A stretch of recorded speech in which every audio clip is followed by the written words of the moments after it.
guys, welcome to my 2024 quarter one anticipated releases video.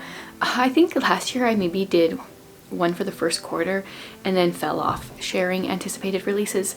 For 2024, I want to get better at this. I also personally want to get better at buying books when they come out if I'm very excited about them, and then also reading them right away.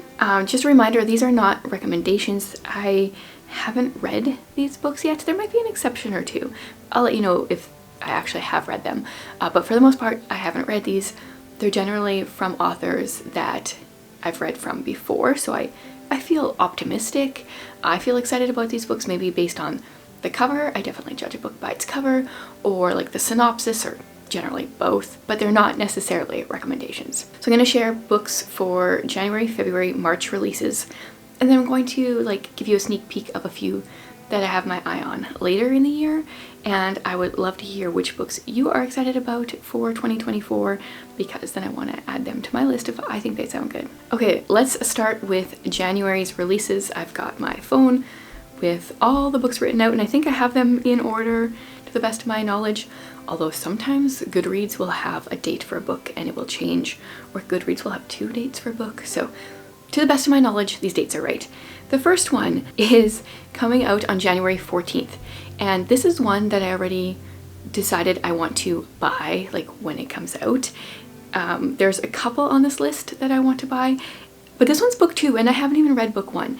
It's called Drake Hall, and Amy just barely did a video raving about book 1, and now I'm so intrigued that I want to buy book 1 and book 2 at the beginning of January and read them ASAP. So this is a historical fantasy, which I'm realizing that is a subgenre of a fantasy that I'm really liking, and I loved the cover.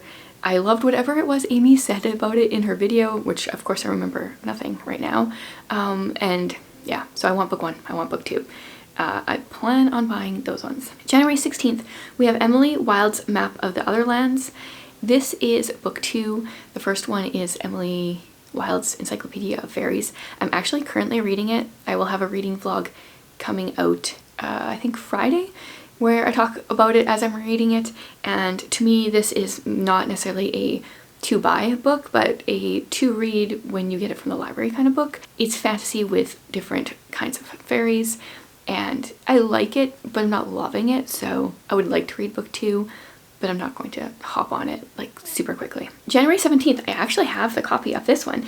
It is Lost Kingdom by Laurel Black, and this is a YA fantasy book that sounds really good. It says, trusting him is the only way to save the kingdom. Betraying her is the only way to keep them both alive. And I just barely got this in the mail, so I haven't read it yet, but I want to get to it hopefully before its release date. That would be ideal for me, so definitely gonna be reading this one soon. Then on January 16th, okay, so that was not in order, my bad, or else my dates are wrong.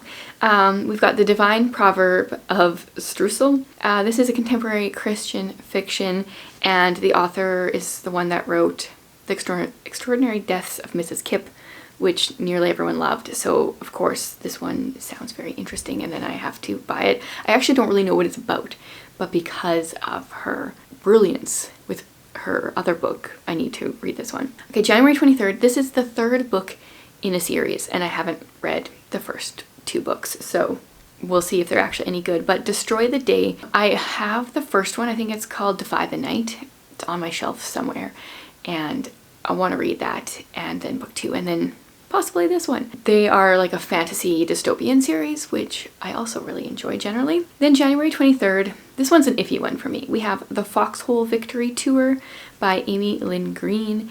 It is a World War II fiction, which, I don't know, there's so much of out there, it has to be really good in order for me to like it.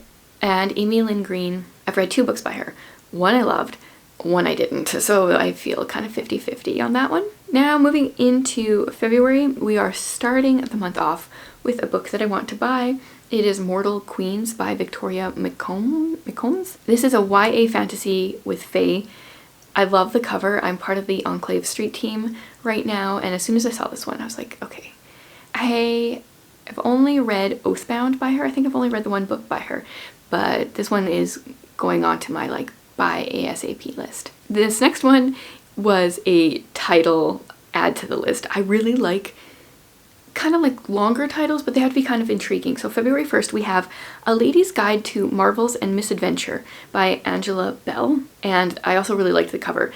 And then the review says, if you like quirky Victorian era meets steampunk with a puzzle-like adventure mystery, then you'll enjoy this book.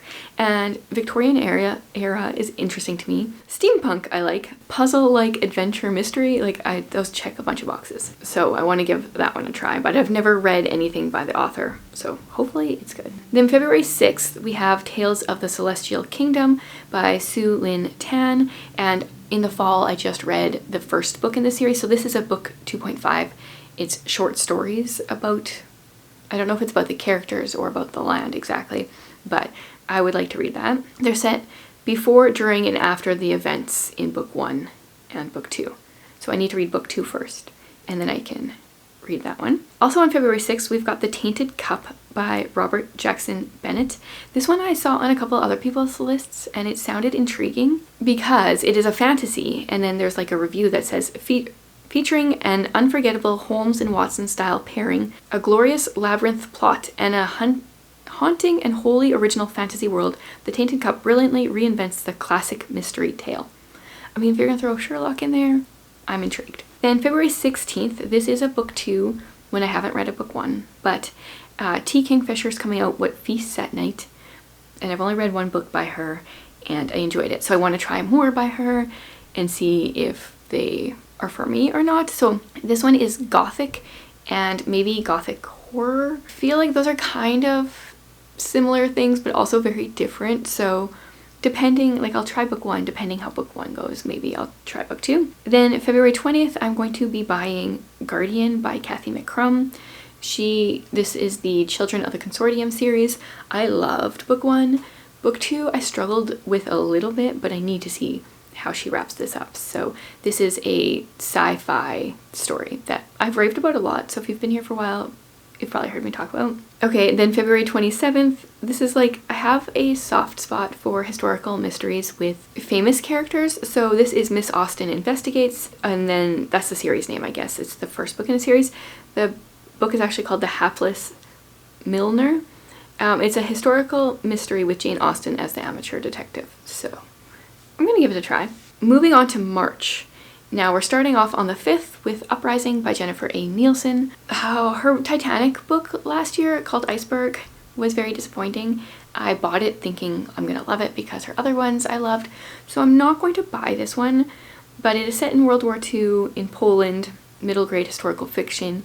I have high hopes, but she did disappoint me last time, so my hopes are like just down a little bit more. Then March 12th, we have The Woman with No Name, and this is by Audrey Blake, which is a duo writing team, and I don't know how many books they have, but I've read 2 of their other ones and really enjoyed them. This is World War II, and this is Yvonne is recruited as Britain's first female sabotage agent. Live in my spy dreams through all my books here, so definitely want to give that one a try. Then March 26th, we have To Slip the Bonds of Earth.